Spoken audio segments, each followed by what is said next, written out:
The Winter Olympics couldn't have had a more controversial start. Italy, the hosts, are already under the scanner for what many are calling satanic symbolism at the opening ceremony.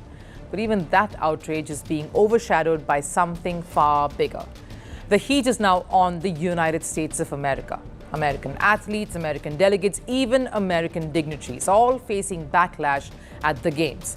And when the athletes themselves admit they are uncomfortable with the current situation, they are being slammed by none other than their own President Donald Trump.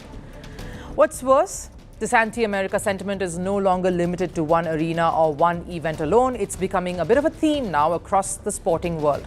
And unfortunately, it has everything to do with the political direction the country has taken. This is Democracy Now!, democracynow.org. I'm Narmeen Sheikh with Amy Goodman. The opening ceremony of the Winter Olympics in Milan, Italy, was held on Friday. Vice President JD Vance and Second Lady Usha Vance attended the ceremony and were met with a chorus of boos when their image was displayed on screen. If you watch the ceremony on CBC, that's the Canadian Broadcasting Corporation, this is what you would have heard. In an individual sport, what an honor for her. There is the Vice President, JD Vance, and his wife, Usha. Announcers on NBC made no reference to the boos, which also could not be heard on the U.S. broadcast. In a statement, an NBC Sports spokesperson denied editing any crowd audio of the opening ceremony. In Milan, there have been multiple protests in recent days over the Trump administration's decision to send U.S. ICE agents to provide security for the U.S. delegation. Some U.S. athletes have made comments about the political situation in the United States. This is U.S. Olympic skier Hunter Hess speaking at a press conference. I think it brings up mixed emotions to represent the U.S. right now, I think. It's a little hard. There's obviously a lot going on that I'm not the biggest fan of, and I think a lot of people aren't. I think for me, it's more I'm representing my friends and family back home, the people that represent it before me, all the things that I believe are good about the U.S. I just think if it aligns with my moral values, I feel like I'm representing it. Just because I'm wearing the flag doesn't mean I represent everything that's going on in the U.S. So yeah, I just kind of want to do it for my friends and my family and the people that support me getting here. The 2026 Winter Olympics were supposed to be America's comeback moment. Instead, they've turned into a political nightmare that's got the whole world watching for all the wrong reasons. JD Vance got absolutely destroyed with boos at the opening ceremony, and here's the kicker. NBC completely scrubbed the audio for American viewers.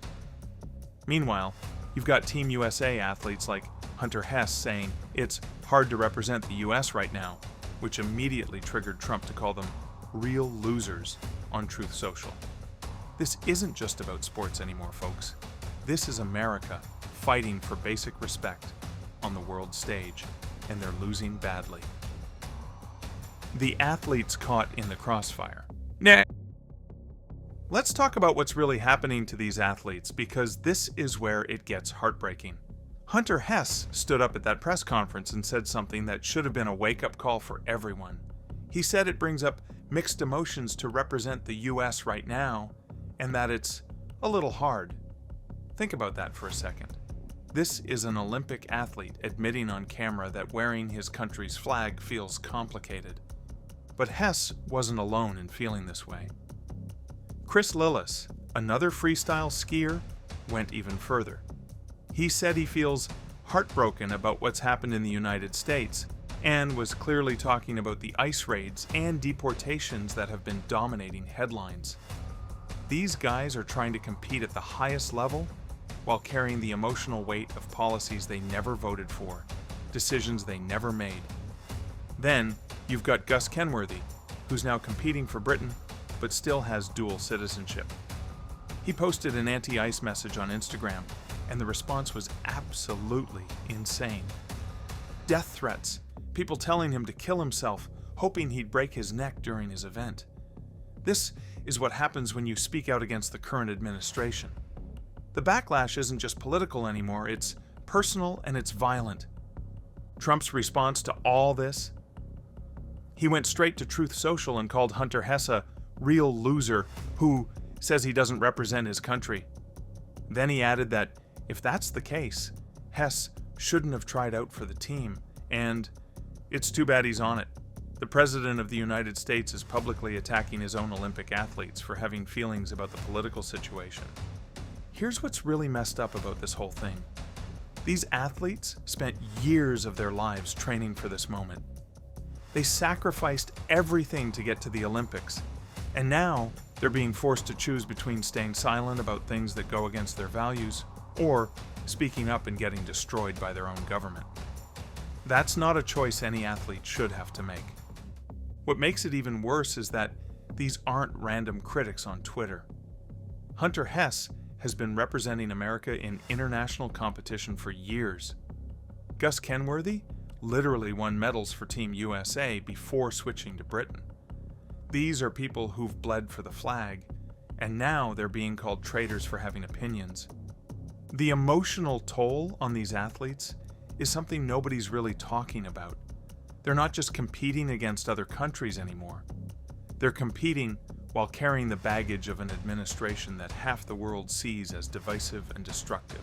Every time they step onto the slopes or into the rink, they're not just representing their sport, they're representing policies they might fundamentally disagree with. And it's not just American athletes feeling the heat. Foreign athletes who dare to criticize US policies are getting hit with the same kind of harassment. The environment around Team USA has become so toxic that even expressing basic human sympathy gets you labeled as an enemy. The worst part? This is exactly what Trump's critics predicted would happen. They said his approach would isolate America on the world stage, and here we are watching it play out in real time at the Olympics. These athletes are paying the price for political decisions they had no part in making. The global rejection of Team USA. The backlash isn't just happening behind closed doors or on social media. It's playing out on the biggest stage in sports, and the whole world is watching America get humiliated in real time. That opening ceremony moment with JD Vance wasn't just awkward, it was symbolic of how the international community sees the United States right now. Here's what really happened that night. When Vance's face appeared on the big screen, the boos were so loud and sustained that even the announcers couldn't ignore them. The Canadian Broadcasting Corporation didn't try to hide it. Their commentator straight up said, "Those are a lot of boos for him." But if you were watching on NBC in America, you heard nothing. Complete silence where those boos should have been. NBC claims they didn't edit the audio, but somehow American viewers got a completely sanitized version of reality. This pattern of American anthems getting booed isn't new, and it's not limited to the Olympics. We've seen it at NBA games, NFL events, even NHL matches. But there's something different about seeing it happen at the Olympics. This is supposed to be where countries come together in the spirit of competition and mutual respect. Instead, it's become a referendum on American foreign policy. The situation in Milan has gotten completely out of control. We're talking about 10,000 protesters in the streets, specifically targeting the US presence at these games. The mayor of Milan called ICE agents a militia that kills. Think about that for a second. The mayor of the host city is publicly calling American law enforcement a death squad. That's not diplomatic language, that's open hostility. The decision to send ICE agents to provide security for the US delegation was always going to be controversial, but the optics are absolutely devastating. These are the same agents conducting raids and deportations that have sparked outrage worldwide, and now they're walking around Milan in official Olympic security roles. Every time someone sees those ICE badges, they're not thinking about athlete safety. They're thinking about families being torn apart. What makes this even more damaging is how it's affecting Team USA's performance. After 4 days of competition, they're sitting in 5th place with only 2 medals. Now, it's still early and America has the talent to bounce back, but you can't ignore the psychological impact of competing in a hostile environment. These athletes can feel the animosity every time they step onto the field of play. The contrast with past Olympics is stark.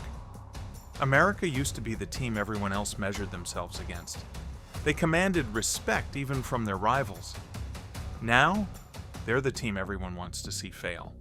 That shift in global perception is massive, and it's happening because of political decisions made thousands of miles away from the Olympic venues. International athletes are also getting caught up in this mess. Anyone who expresses even mild criticism of U.S. policies gets targeted with the same kind of harassment that American athletes face. The toxic environment around Team USA is spreading to anyone who dares to have an opinion about American politics. The most telling part is how other countries are handling this. Canada's athletes are being received with warmth and respect. European teams are getting genuine applause. But when Team USA enters a venue, you can feel the tension in the air. That's not normal Olympic atmosphere, that's political theater. This global rejection isn't just about sports performance, it's about America's standing in the world. The Olympics are supposed to be soft diplomacy at its finest, where countries showcase their best qualities through athletic achievement.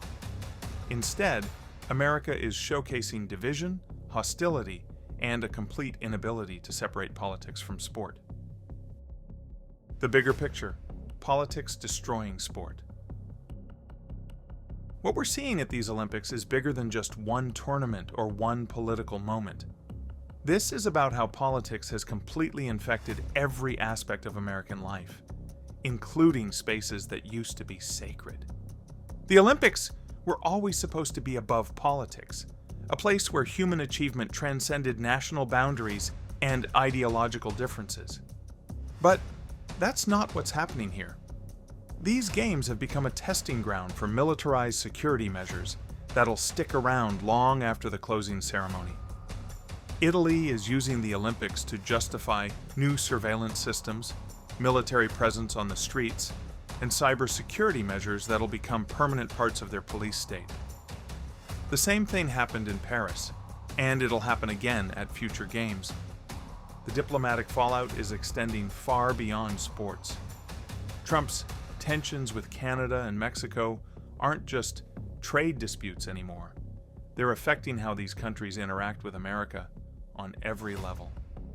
When your neighbors don't trust you, that isolation spreads to international events like the Olympics. Venezuela's escalating conflict with the U.S. is creating additional complications for American athletes and officials traveling internationally. The real tragedy here is watching athletes become unwilling ambassadors for policies they oppose.